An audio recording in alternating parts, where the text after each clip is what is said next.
It's the birthplace of one of the world's most successful video games, Grand Theft Auto. No, not LA or Miami, but Dundee.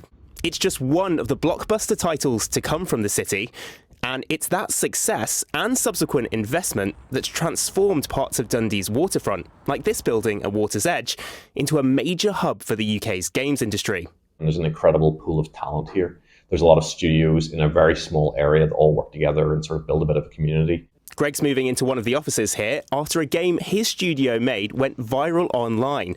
He's been able to expand and take on more staff. It's busy here at the studios in Dundee, but in the wider games industry, things have been tough recently.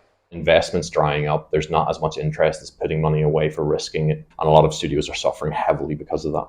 Already this year, thousands have lost their jobs in the games industry across the UK and around the world as studios look to cut costs.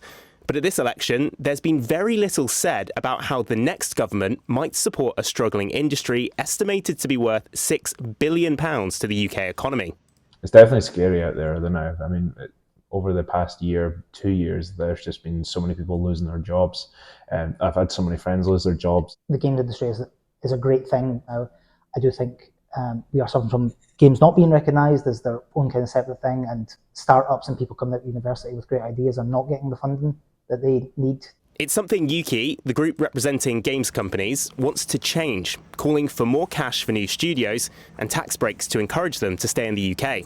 Any incoming government is going to have to look at the real strengths. What is our future economic and cultural growth going to be built on? And, you know, we have a new Hollywood right on our shores here. We have the makings of a truly global proposition, but it's still getting relatively little airplay within the kind of national political dialogue. Labour says it wants to focus on gaming as a way to create jobs and will boost training for it. The Conservatives include a commitment to wider creative industries in their manifesto, and the Lib Dems are pushing for a new strategy to help the games industry. Meanwhile, the SNP want the UK to rejoin one of the European Union schemes that could provide cash. What we're really hoping is over the lifetime of the next Parliament, we see, upwards of 200 new MPs, the influx of, we hope, the most video game friendly Parliament this country's ever seen. Whichever party takes the controls at the next election, new MPs will need to decide if and how to support the UK's games makers.